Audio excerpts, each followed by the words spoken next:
Oilers Now digital content is sponsored by Legacy Heating and Cooling. No payments and no interest for a year. That's how you build a legacy. We have Craig MacTavish in studios. It's MacT on Mondays, brought to you by Contract Equipment Limited, Canada's premium heavy equipment dealer with rental and sales. We'll also tell you, I owe you dinner, by the way.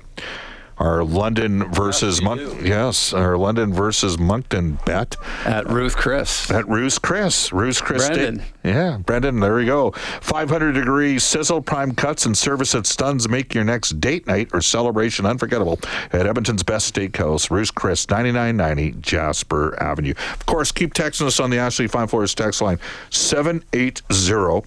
451-8800. Get the new floors you always wanted. Ashley Fine Floors, 143rd Street, 111th Avenue. Open Monday to Saturday. So, MacT, the Oilers in the two games this weekend and this is your opening appearance of the year. We're going to have you on all season long. We're going to move around. We'll get to the 30,000 feet stuff in a second about the team itself and all that. Sure. The rookie tournament. You only get one chance to make a first impression. In 2011, we go to Penticton. You were coaching Utica, Vancouver's farm team. The Canucks have gone... Chicago, yes, Chicago. The Wolves. The Wolves, all right. Thank you for What a nightmare. Was it a nightmare? I've caught you. The first 2 minutes into the new season, 25-26 season, you're already on board with a mistake. You can correct me anytime. It's a great pleasure of mine, actually.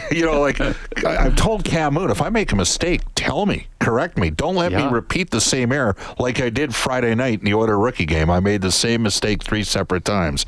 2 things we know for sure, Bob. What's that? You've got thick skin. Yeah. And you've got quite a bit of it.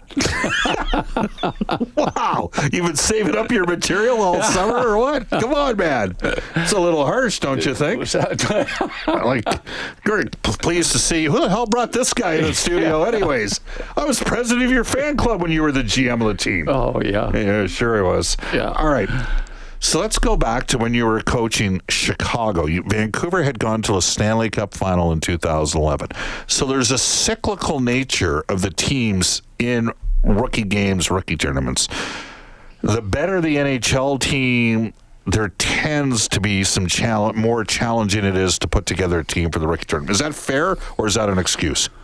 No, that's absolutely reality. It's not only fair, it's reality. When you're challenging for a Stanley Cup like the Edmonton Oilers are, you mortgage your future on the present. And, you trade your draft choices for guys that can come in and help you, and you're picking late as it is, and you have few draft choices, so it's tough to keep the cupboard full. As the Oilers' cupboard is...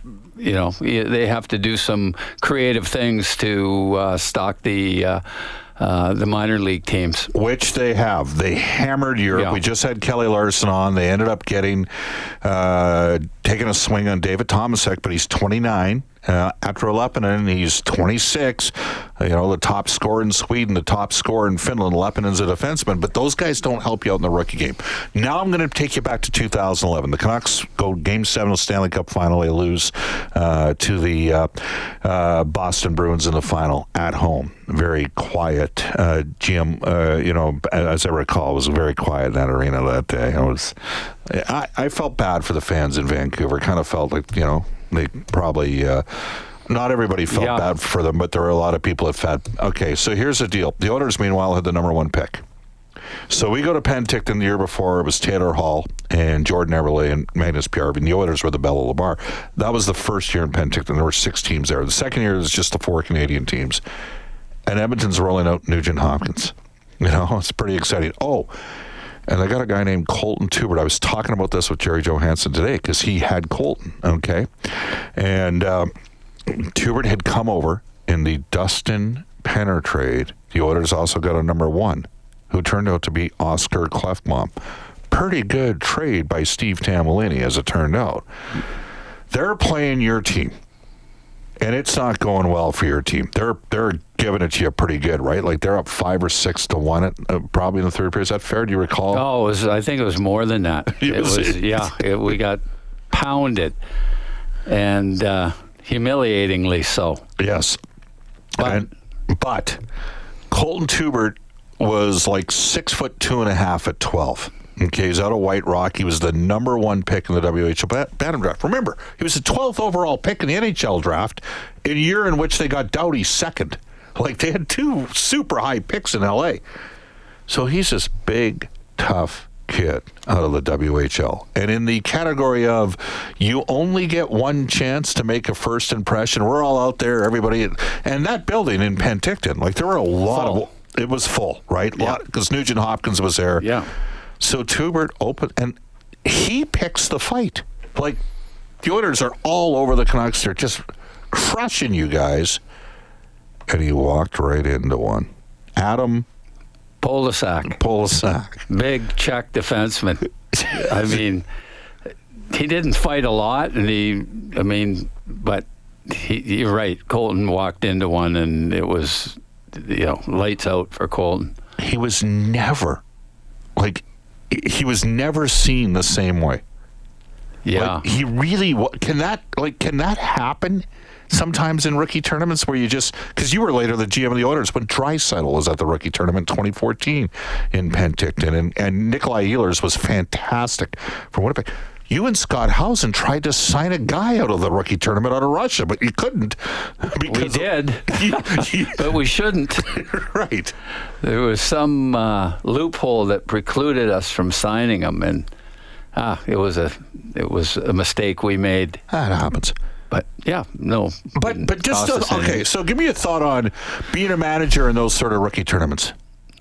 Well, I always used to enjoy the rookie tournaments. I mean, I enjoyed training camp as a coach and as a manager because everybody's so optimistic going into the season. It's fresh for everybody, and you're largely evaluating yourself against yourself.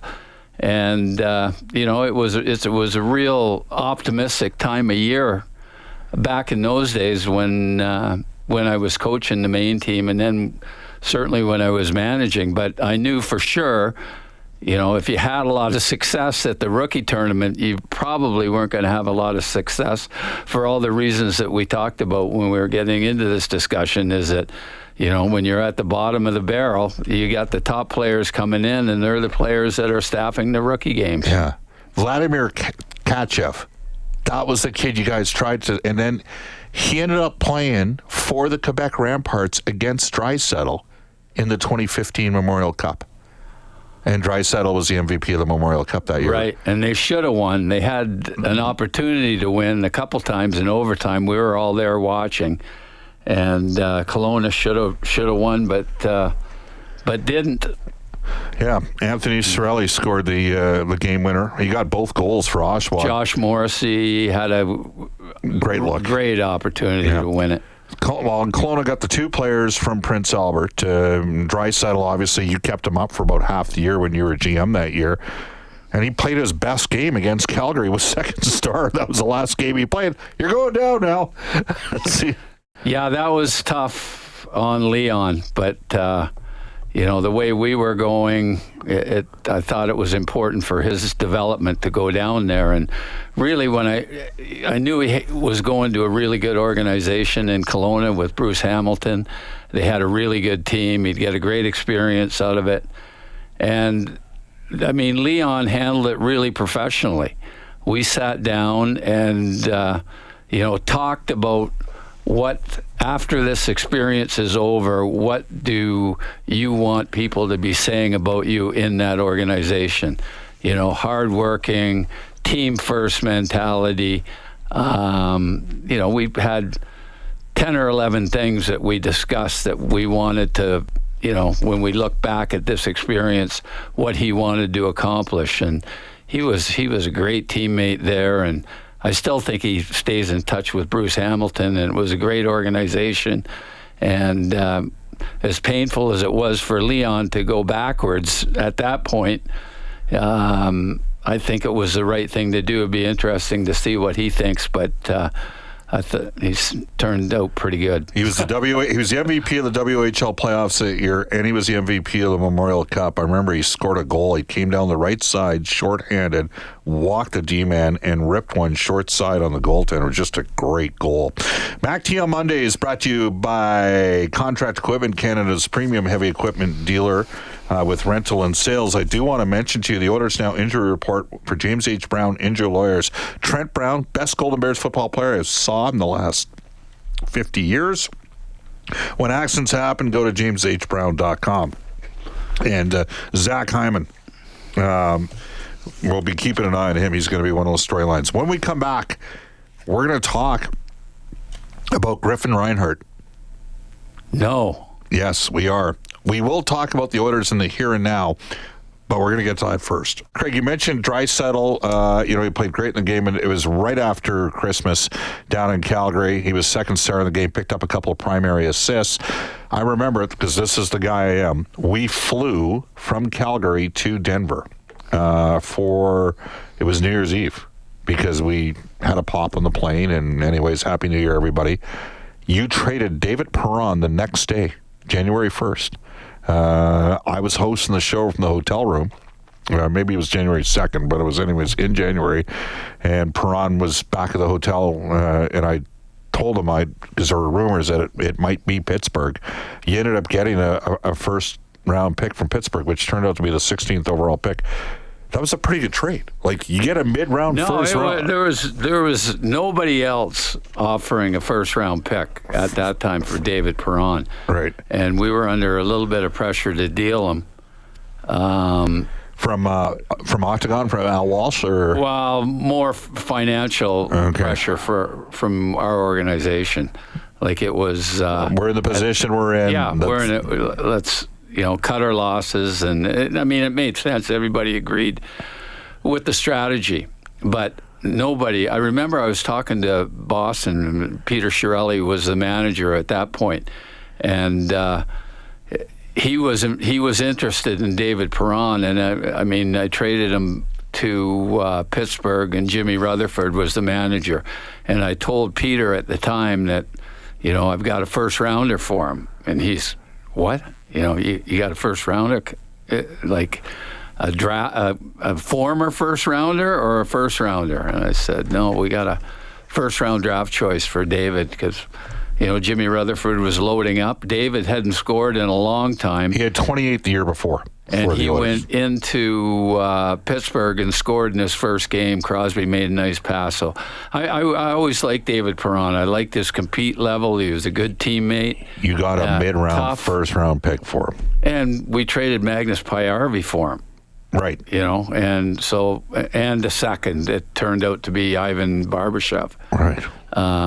Who was pretty good Helped player. St. Louis win a cup. St. Louis did well there, not so well with Magnus Pajärvi, but Magnus was the centerpiece of that deal at that point. Scored an overtime winner for St. Louis in the playoffs. I remember Hitch said after the trade, we'll get him to play through people.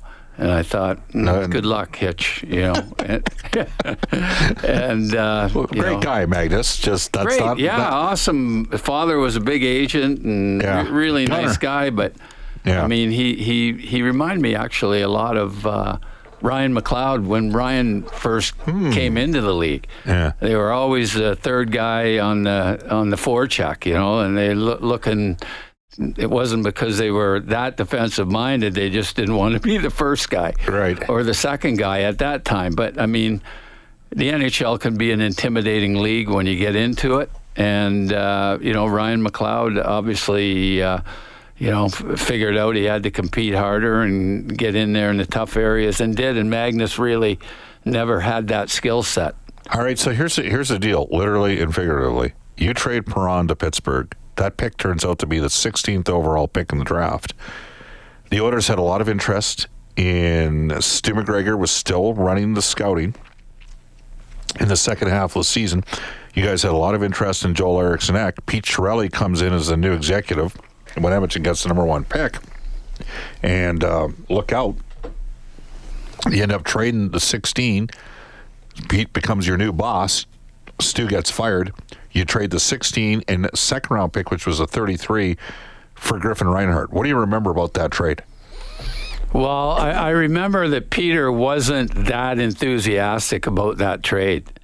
And I remember Scott Housen, I'm not sure he was that enthusiastic about it either, because he loved Eriksson Ek.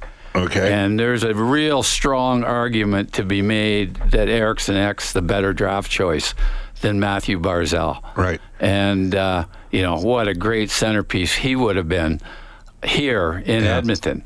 And, And truth be known, at that point, as much as you guys liked Draisaitl, you probably did not think that Draisaitl was going to be an MVP caliber type player. You thought he'd be a good player. Yeah. Is that fair? Well, how do you ever know, really, unless you're Connor McDavid or Mario Lemieux or Sidney Crosby coming in? Yeah. Leon didn't have that hype coming in. I mean, he had a lot of. You made the pick. You drafted Draisaitl. A lot of qualities. But Leon did the organization drafted him. We had. It was important for me when I was in that position that we built out consensus. And, Stu McGregor was very much team-oriented like that. My old coach. We had a lot of discussions, but, it was a consensus pick from the organization. But, I mean, when you mention Griffin Reinhardt and Peter Chiarelli's around, he just cringes because, he didn't really know the player very well.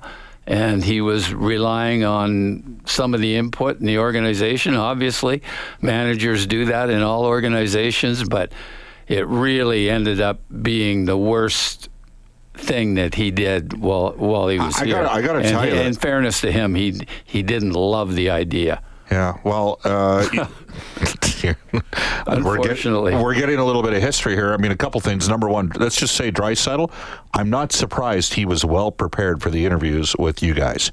It was almost like he had somebody telling him what the questions were going to be in the sequence. Well, we had a hard time. Normally, we would always bring the 4 or 5 guys that we were going to draft into Edmonton, but he was, I can't remember why we couldn't get a hold of him. The draft was in Philadelphia. Right. He was down in Florida before. Yeah. And, we finally got a chance to take him for lunch when we were in Philadelphia. It was something I really enjoyed to do for the draft choices because, you want to send him. He did well in the interview. He did well because you schooled him and gave him the obvious answers to the obvious questions. But it turns out that's who he was. Yes. It wasn't, that he was schooled, which he was, in fairness to you, but that's who he was as a person. Yeah. And the character was the part that was a little bit questioned, the body language and stuff like that coming out, but the character is proven to be fantastic. All I can tell you, and I won't get into specifics, is he is so engaged in what happens with the team. Yeah. People wouldn't believe it. Keeps an eye on everything.